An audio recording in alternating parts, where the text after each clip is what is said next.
Becoming of Abel Behenna. The little Cornish port of Pencastle was bright in the early April, when the sun had seemingly come to stay after a long and bitter winter. Boldly and blackly the rock stood out against a background of shaded blue, while the sky, fading into mist, met the far horizon. The sea was of true Cornish hue, sapphire save where it became deep emerald green in the fathomless depths under the cliffs, where the seal caves opened their grim jaws. On the slopes the grass was parched and brown, the spikes of furze bushes were ashy grey, but the golden yellow of their flowers streamed along the hillside, dipping out in lines as the rock cropped up, and lessening into patches and dots till finally it died away altogether where the sea wind swept round the jutting cliffs and cut short the vegetation as though with an ever-working aerial shears. The whole hillside, with its body of brown and flashes of yellow, was just like a colossal yellow hammer. The little harbour opened from the sea between towering cliffs and behind a lonely rock, pierced with many caves and blowholes through which the sea in storm time sent its thunderous voice together with a fountain of drifting spume. Hence it wound westwards in a serpentine course, guarded at its entrance by two little curving piers to left and right. These were roughly built of dark slates, placed endways and held together with great beams bound with iron bands. Thence it flowed up the rocky bed of the stream, whose winter torrent had of old cutouts its way amongst the hills. The stream was deep at first, with here and there, where it widened, patches of broken rock exposed at low water, full of holes where crabs and lobsters were to be found at the ebb of the tide. From amongst the rocks rose sturdy posts, used for the warping in the little coasting vessels which frequented the port. Higher up, the stream still flowed deeply, for the tide ran far inland, but always calmly, for all the force of the wildest storm was broken below.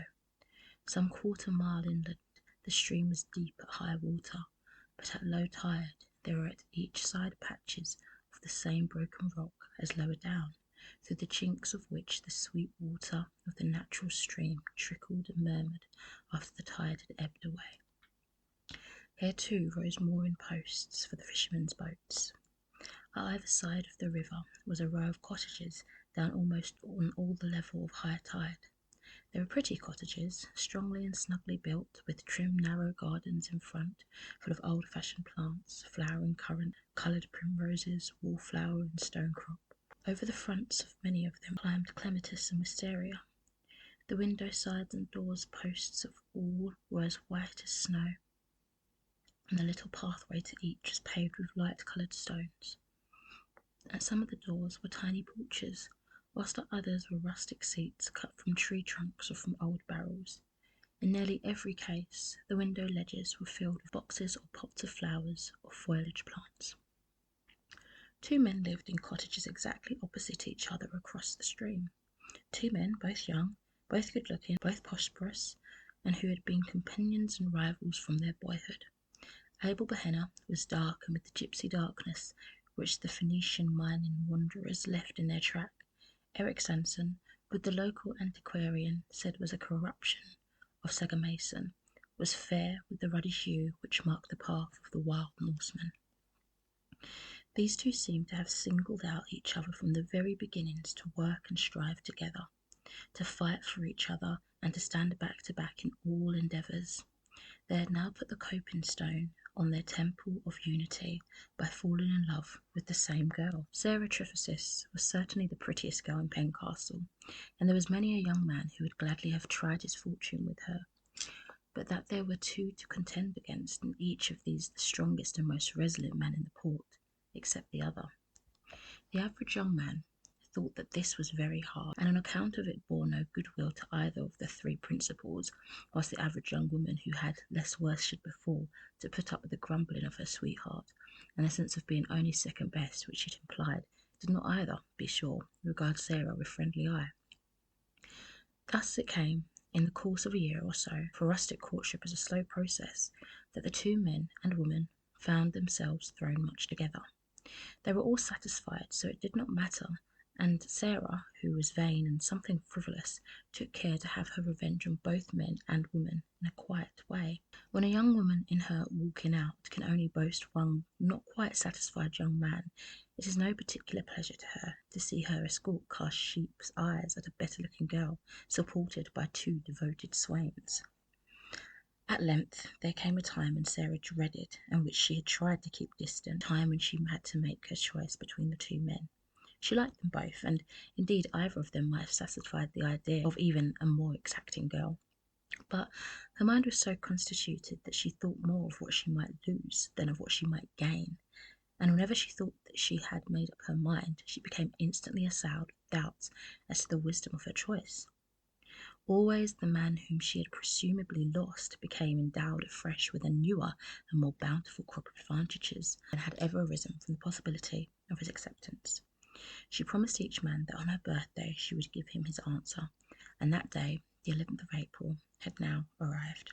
The promises had been given singly and confidently, but each was given to a man who was not likely to forget. Early in the morning she found both men hovering around her door. Neither had taken the other into his confidence, and each was simply seeking an early opportunity of getting his answer and advancing his suit if necessary. Women, as a rule, does not take Pythias with him when making a proposal, and in the heart of each man his own affairs had a claim far above any requirements of friendship. So, throughout the day, they kept seeing each other out. The position was doubtless somewhat embarrassing to Sarah, and though the satisfaction of her vanity that she should be thus adored was very pleasing, yet there were moments when she was annoyed with both men for being so persistent. Her only consolation at such moments was that she saw, through the elaborate smiles of the other girls, when in passing they noticed her door thus doubly guarded, the jealousy which filled their hearts.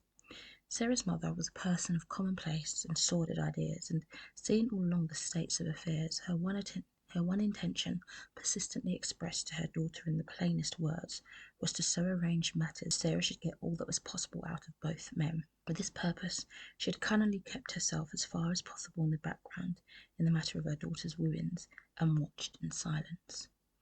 At first Sarah had been indignant with her for her sordid views, but, as usual, her weak nature gave way before persistence, and she had now got to the stage of acceptance.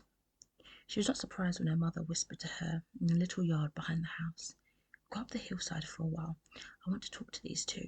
They're both red hot for ye, and now's the time to get things fixed." Sarah began a feeble remonstrance, but her mother cut her short. "I tell ye, girl, that my mind is made up, but these men want ye, and only one can have ye. But before you choose, it'll be so arranged that you'll have all that both have got. Don't argue, child. Go up the hillside, and when you come back, I'll have it fixed. I see a way quite easy." So Sarah went up the hillside, through the narrow paths, between the golden firs, and Mrs. Trefusis joined the two men in the living room of the little house. She opened the attic with the desperate courage which is in all mothers when they think for their children, howsoever mean the thoughts may be. "Ye two men, ye are both in love with my Sarah." Their bashful silence gave consent to the bare-faced proposition. She went on, "Neither of ye as much." Again they tactically acquiesced in the soft impeachment. "I don't know that either of you could keep a wife." Though neither said a word, their looks and bearing expressed distinct dissent. Mrs. Trefusis went on, "But if you'd put what you both have together, you'd make a comfortable home for one of you. And Sarah." She eyed the men keenly, with their cunning eyes half shut, as she spoke. Then, satisfied from her scrutiny that the idea was accepted, she went on quickly, as if to prevent argument. "The girl likes you both, and mayhap it's hard for her to choose. Why don't you toss up for her? First put your money together. You've each got a bit put by, I know. Let the lucky man take the lot, and trade with it a bit, and then come home and marry her. Neither of you's afraid, I suppose, and neither of you say that he won't do that much for the girl that you both say you love." Abel broke the silence. "It don't seem the square thing to toss for the girl. She wouldn't like it herself, and it doesn't seem respectful like to her," Eric interrupted. He was conscious that his chance was not so good as Abel's in case Sarah should wish to choose between them. "Are you afraid of the hazard?"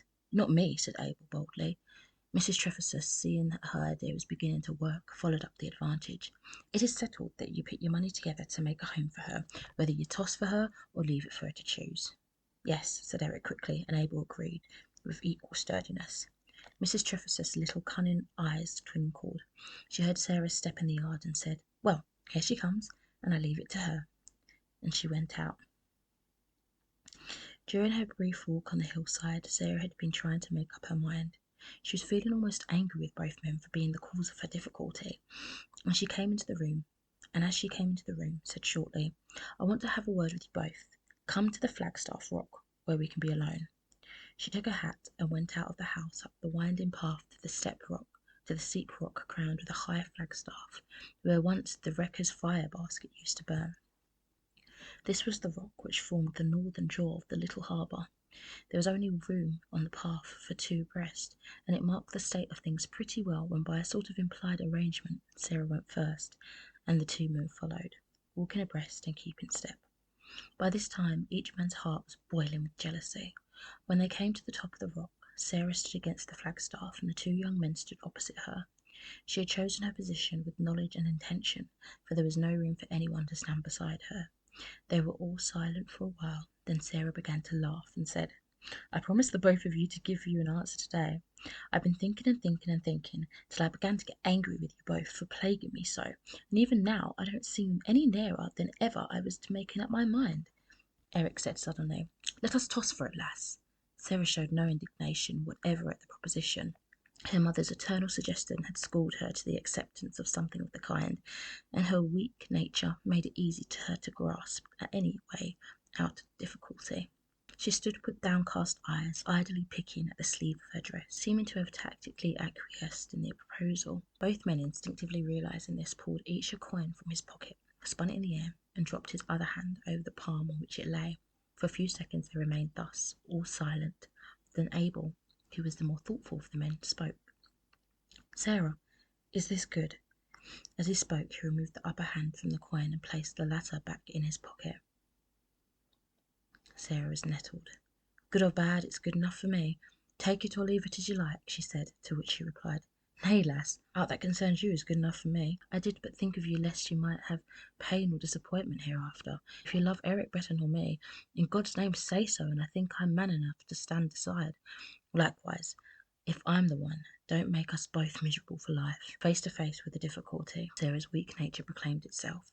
She put her hands before her face and began to cry, saying, "It was my mother, she keeps telling me." The silence which followed was broken by Eric, who said hotly to Abel, "Let the lass alone, can't you? If she wants to choose this way, let her. It's good enough for me, and for you too. She's said it now, and must abide by it." Hereupon Sarah turned upon him in a sudden fury and cried, "Hold your tongue!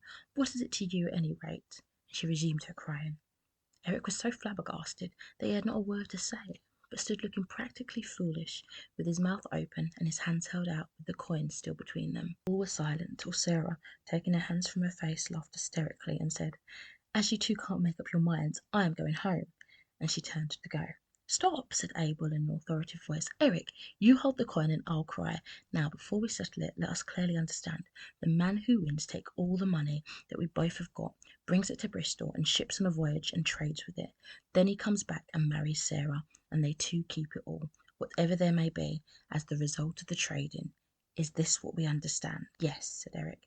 "I'll marry him on my next birthday," said Sarah. Having said it in the intolerably mercenary spirit of her action seemed to strike her, and impulsively she turned away with a bright blush. Fire seemed to sparkle in the eyes of both men. Said Eric, "A year so be. The man that wins is to have 1 year." "Toss!" cried Abel, and the coin spun in the air. Eric caught it and again held it between his outstretched hands. "Heads!" cried Abel, a pallor sweeping over his face as he spoke. As he leaned forward to look, Sarah leaned forward too, and their heads almost touched. He could feel her hair blowing on his cheek, and it thrilled through him like fire. Eric lifted his upper hand. The coin lay with its head up. Abel stepped forward and took Sarah in his arms. With a curse, Eric hurled the coin far into the sea. Then he leaned against the flagstaff and scowled at the others, with his hands thrust deep into his pockets.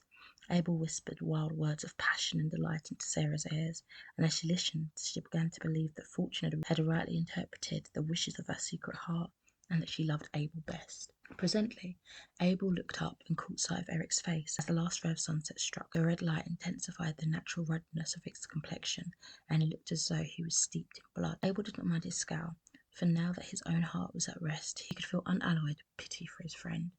He stepped over, meaning to comfort him, and held out his hand, saying, "It's my chance, old lad. Don't grudge it me. I'll try and make Sarah a happy woman, and you shall be a brother to us both. Brother be damned, was all the answer Eric made as he turned away. When he had gone a few steps down the rocky path, he turned and came back. Standing before Abel and Sarah, who had their arms around each other, he said, "You have a year, make the most of it, and be sure you're in time to claim your wife. Be back to have your banns up in time and be married on the 11th of April. If you're not, I tell you I shall have my banns up and you may be back too late." "What do you mean, Eric? You're mad." "No more mad than you, Abel Behenna. You go, that's your chance. I stay, that's mine. I don't mean to let the grass grow under my feet. Sarah cared no more for you than for me 5 minutes ago, and she may come back to that 5 minutes after you're gone. You won by a point only. The game may change." "The game won't change," said Abel shortly. "Sarah, you'll be true to me. You won't marry till I return." "For a year," added Eric quickly. "That's the bargain." "I promise for a year," said Sarah. A dark look came over Abel's face, and he was about to speak, but he mastered himself and smiled. "I mustn't be too hard and get angry tonight. Come, Eric, we played and fought together. I won fairly. I played fairly all the game of our wooing, and you know that as well as I do. And now when I am going away, I shall look to my old and true comrade to help me when I am gone." "I'll help you none," said Eric. "So help me God." "It was God help me," said Abel simply. "Then let him go on helping you," said Eric angrily. "The devil is good enough for me." And without another word, he rushed down the steep path and disappeared behind the rocks. When he had gone, Abel hoped for some tender passage with Sarah, but the first remark she made chilled him. How lonely it all seems without Eric. And this note sounded till he had left her at home and after. Early on the next morning, Abel heard a noise at his door, and on going out saw Eric walking rapidly away. A small canvas bag full of gold and silver lay on the threshold. On a small slip of paper pinned to it was written, "Take the money and go. I stay. God for you. The devil for me. Remember, the 11th of April, Eric Sanson." That afternoon, Abel went off to Bristol, and a week later sailed on the Star of the Sea, bound for Payham. His money, including that which had been Eric's, was on board in the shape of a venture of cheap toys. He had been advised by a shrewd old mariner of Bristol whom he knew, and who knew the ways of the Cheronese, who predicted that every penny invested would be returned with a shilling to boot. As the year wore on, Sarah became more and more disturbed in her mind. Eric was always at hand to make love to her in his own persistent, masterful manner, and to this she did not object. Only one letter came from Abel to say that his venture had proved successful, and that he had sent some £200 to the bank at Bristol, and was trading with £50 still remaining in goods for China, whither the Star of the Sea was bound, and whence she would return to Bristol. He suggested that Eric's share of the venture should be returned to him with his share of the profits. This proposition was treated with anger by Eric, and as simply childish by Sarah's mother. More than 6 months had since then elapsed, but no other letter came, and Eric's hopes, which had been dashed down by the letter from Pahang, began to rise again. He perpetually assailed Sarah with an if. If Abel did not return, would she then marry him? If the 11th of April went by without Abel being in the port, would she give him over? If Abel had taken his fortune and married another girl on the head of it, would she marry him, Eric, as soon as the truth were known? And so on, in an endless variety of possibilities. The power of the strong will and the determined purpose over the woman's weakened nature became in time manifest. Sarah began to lose her faith in Abel and to regard Eric as a possible husband, and a possible husband is, in a woman's eye, different to all other men. A new affection for him began to arise in her breast, and the daily familiarities of permitted courtship furthered the growing affection. Sarah began to regard Abel as a rock in the road of her life, and had it not been for her mother's constantly reminding her of the good fortune already laid by in the Bristol bank, she would have tried to have shut her eyes altogether to the fact of Abel's existence. The 11th of April was Saturday, so that in order to have the marriage on that day, it would be necessary that the banns should be called on Sunday the 22nd of March. From the beginning of that month, Eric kept perpetually on the subject of Abel's absence, and his outspoken opinion that the latter was either dead or married began to become a reality to the woman's mind. As the first half of the month wore on, Eric became more jubilant, and after church on the 15th, he took Sarah for a walk to the Flagstaff Rock. There he asserted himself strongly. "I told Abel, and you too, that if he was not here to put up his banns in time for the 11th, I would put up mine for the 12th. Now, the time has come when I mean to do it. He hasn't kept his word." Here Sarah struck in out of her weakness and indecision. "He hasn't broken it yet." Eric ground his teeth with anger. "If you mean to stick up for him," he said, as he smote his hand savagely on the flagstaff, which sent forth a shivering murmur, "well and good. I'll keep my part of the bargain. On Sunday I shall give notice of the bans. You can deny them in the church if you will. If Abel is in Pencastle on the 11th, he can have them cancelled and his own put up. But till then, I take my course, and woe to anyone who stands in my way." With that, he flung himself down the rocky pathway, and Sarah could not but admire his Viking strength and spirit as, crossing the hill, he strode away along the cliffs towards Bude. During the week, no news was heard of Abel, and on Saturday, Eric gave notice of the banns of marriage between himself and Sarah Trefesus. The clergyman would have remonstrated with him, for although nothing formal had been told to the neighbours, it had been understood since Abel's departure that on his return he was to marry Sarah, but Eric would not discuss the question. "It is a painful subject, sir," he said with a firmness which the parson, who was a very young man, could not be swayed by. "Surely there is nothing against Sarah or me. Why should there be any bones made about the matter?" The parson said no more, and on the next day he read out the bans for the first time, amidst an audible buzz from the congregation. Sarah was present, contrary to custom, and though she blushed furiously, enjoyed her triumph over the other girls whose bans had not yet come. Before the week was over, she began to make her wedding dress. Eric used to come and look at her work, and the sight thrilled through him. He used to say all sorts of pretty things to her at such times, and there were to both delicious moments of love-making. The banns were read a second time on the 29th, and Eric's hope grew more and more fixed, though there were to him moments of acute despair when he realised that the cup of happiness might be dashed from his lips at any moment, right up to the last. At such times he was full of passion, desperate and remorseless, and he ground his teeth and clenched his hands in a wild way, as though some taint of the old berserker fury of his ancestors still lingered in his blood. On the Thursday of that week he looked in on Sarah and found her, amid a flood of sunshine, putting finishing touches on her white wedding gown. His own heart was full of gaiety, and the sight of the woman who was to soon be his own, so occupied, filled him with a joy unspeakable, and he felt faint with languorous ecstasy. Bending over, he kissed Sarah on the mouth, and then whispered in her rosy ear, "Your wedding dress, Sarah, and for me." As he drew back to admire her, she looked up saucily and said to him, "Perhaps not for you. There is more than a week yet for Abel," and then cried out in dismay, for with a wild gesture and a fierce oath, Eric dashed out of the house, banging the door behind him. The incident disturbed Sarah more than she could have thought possible, for it awoke all her fears and doubts and indecision fresh. She cried a little and put by her dress, and to soothe herself went out to sit for a while on the summit of the Flagstaff Rock. When she arrived, she found there was a little group anxiously discussing the weather. The sea was calm and the sun bright, but across the sea were strange lines of darkness and light, and close into the shore the rocks were fringed with foam, which spread out in great white curves and circles as the currents drifted. The wind had backed and came in sharp, cold puffs. The blowhole, which ran under the Flagstaff Rock from the rocky bay without to the harbour within, was booming at intervals, and the seagulls were screaming ceaselessly as they wheeled about the entrance of the port. "It looks bad," she heard an old fisherman say to the coast guard. "I've seen it just like this once before, when the East Indiaman Coromandel went to pieces in Dizzard Bay." Sarah did not wait to hear more. She was of a timid nature where danger was concerned, and could not bear to hear of wrecks and disasters. She went home and resumed the completion of her dress, secretly determined to appease Eric when she should meet him with a sweet apology, and to take the earliest opportunity of being even with him after her marriage. The old fisherman's weather prophecy was justified. That night at dusk a wild storm came. The sea rose and lashed the western coast from the Skye to Sicily, and left a towel of disaster everywhere. The sailors and fishermen of Pencastle all turned out on the rocks and cliffs and watched eagerly. Presently, by a flash of lightning, a ketch was seen drifting under only a jib about half a mile outside the port. All eyes and all glasses were concentrated on her, waiting for the next flash, and when it came, a chorus went up that it was the lovely Alice trading between Bristol and Penzance, and touching at all the little ports between.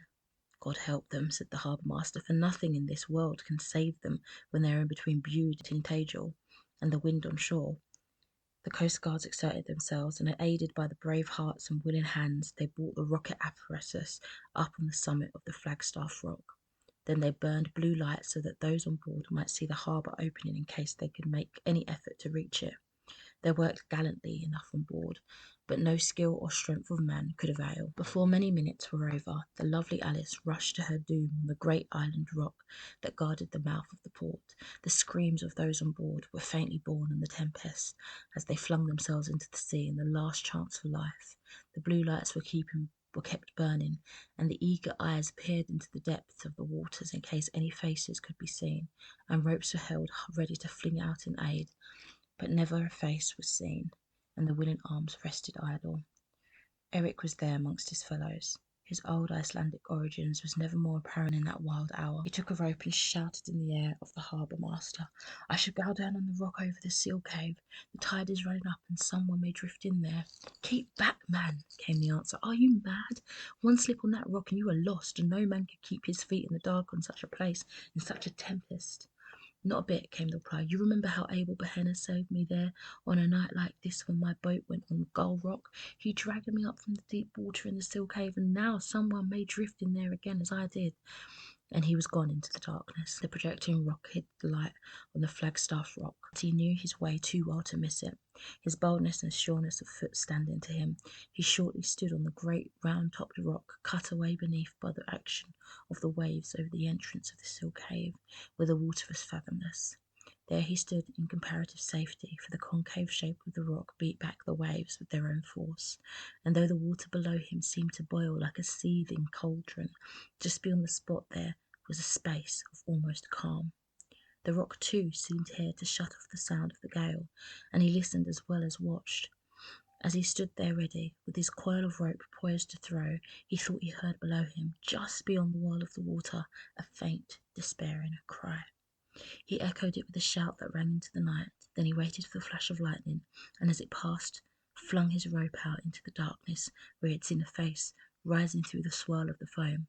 The rope was caught, for he felt a pull on it, and he shouted again in his mighty voice, "Tie it around your waist, and I shall pull you up." And when he felt that it was fast, he moved along the rock to the far side of the sea cave, where the deep water was something stiller, and where he could get a foothold secure enough to drag the rescued man on the overhanging rock. He began to pull, and shortly he knew from the rope taken in that the man he was now rescuing must soon be close to the top of the rock.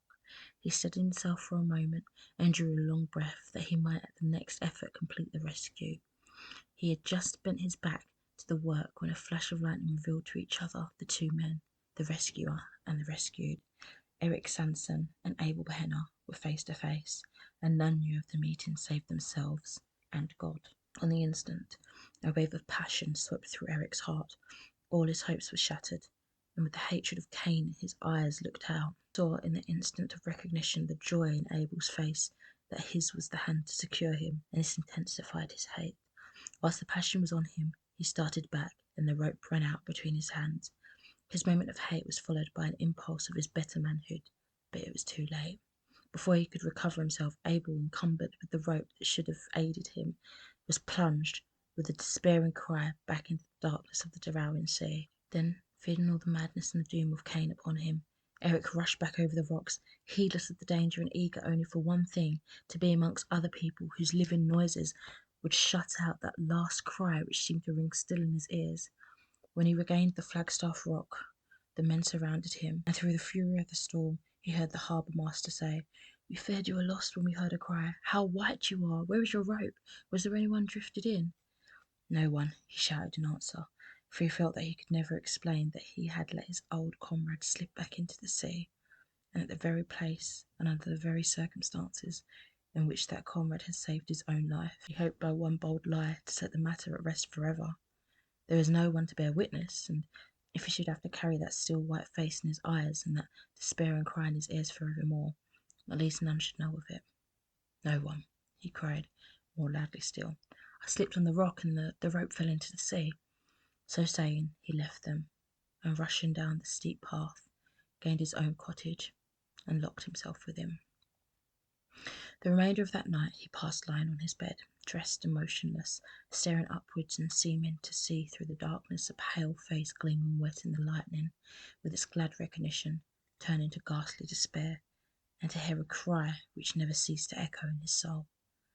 In the morning the storm was over and all was smiling again, except that the sea was still boisterous with its unspent fury. Great pieces of wreck drifted into the port, and the sea around the island rock was strewn with others. 2 bodies also drifted into the harbour.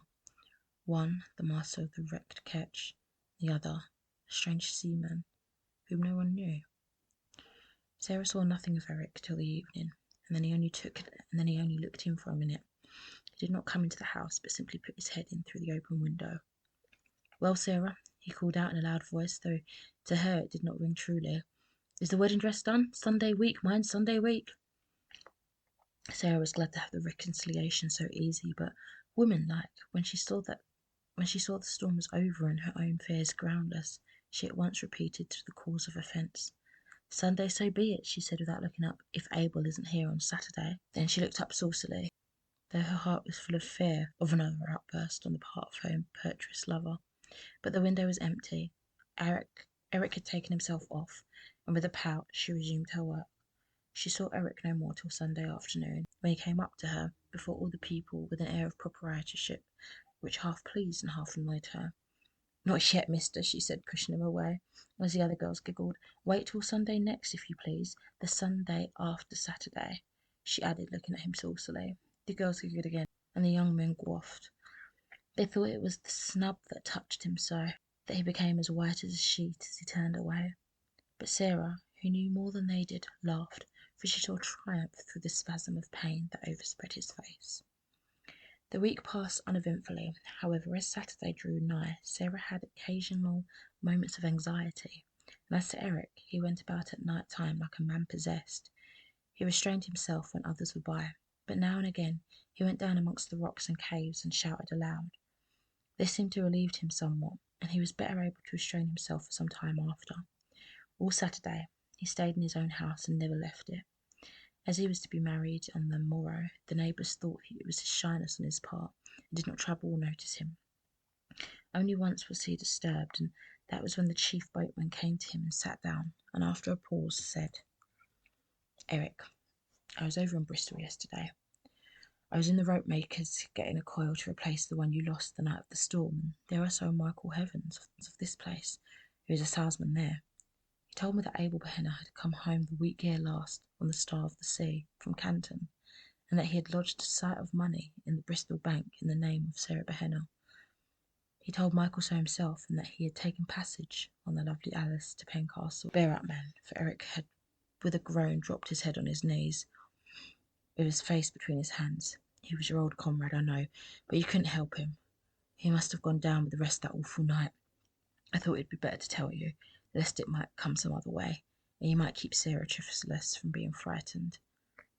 They were good friends once, and women take these things to heart. It would not do to let her be pained with such a thing on her wedding day."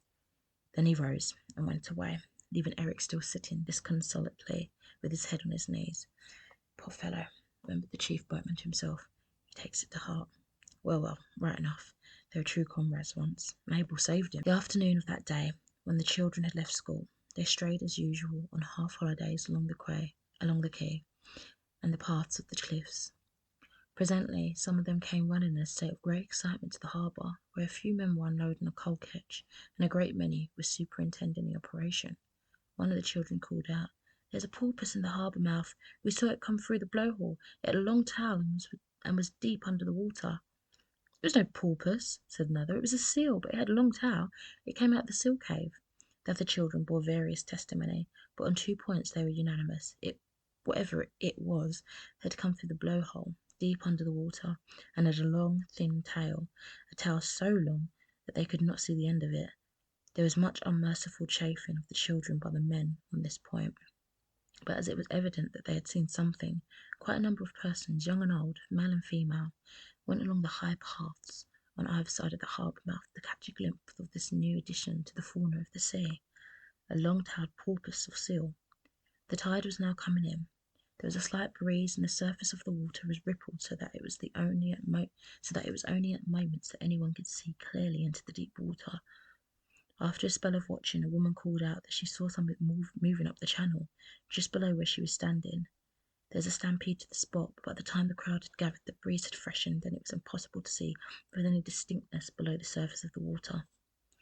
On being questioned, the woman described what she had seen, but in such an incoherent way that the whole thing was put down as an effect of imagination. Had it not been for the children's support, she would not have been credited at all. Every hysterical statement that what she saw was like a pig with the entrails out was only thought anything of by an old coastguard, who shook his head but did not make any remark. For the remainder of the daylight, this man was seen always on the bank, looking into the water, but always with disappointment manifest on his face. Eric arose early on the next morning. He had not slept all night, and it was a relief to him to move about in the light. He shaved himself with a hand that did not tremble, and dressed himself in his wedding clothes. There was a haggard look on his face, and he seemed as though he had grown years older in the last few days. Still, there was a wild, uneasy light of triumph in his eyes, and he kept murmuring to himself over and over again, "This is my wedding day. Abel cannot claim her now, living or dead, living or dead, living or dead." He sat in his armchair, waiting with an uncanny quietness for the church hour to arrive. When the bell began to ring, he arose and passed out of his house, closing the door behind him. He looked at the river and saw the tide had just turned in. In the church, he sat with Sarah and her mother, holding Sarah's hand tightly in his all the time, as though he feared to lose her. When the service was over, they stood up together and were married in the presence of the entire congregation, for no one left the church. Both made the responses clearly, Eric's being even on the defiant side. When the wedding was over, Sarah took her husband's arm and they walked away together, the boys and younger girls being cuffed by their elders into a decorous behaviour, for they would fain have followed close behind their heels. The way from the church led down to the back of Eric's cottage, a narrow passage between it and that of his next neighbour. When the bridal couple had passed through, the remainder of the congregation, who had followed them a little distance, were startled by a long, shrill scream from the bride. They rushed through the passage and found her on the bank, with wild eyes pointing to the river bed opposite Eric Sanson's door. The falling tide had deposited there the body of Abel Behenna, stark upon the broken rocks. The rope trailing from his waist had been twisted by the current round the mooring post and held it back whilst the tide had ebbed away from it.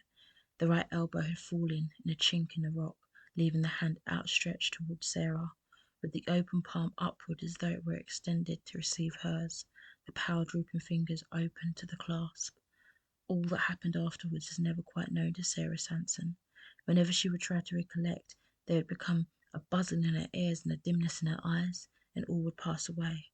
The only thing that she could remember of it all, and this she never forgot, was Eric's breathing heavily, with his face whiter than that of the dead man, as he muttered under his breath, "Devil's help, devil's faith, devil's price." End chapter.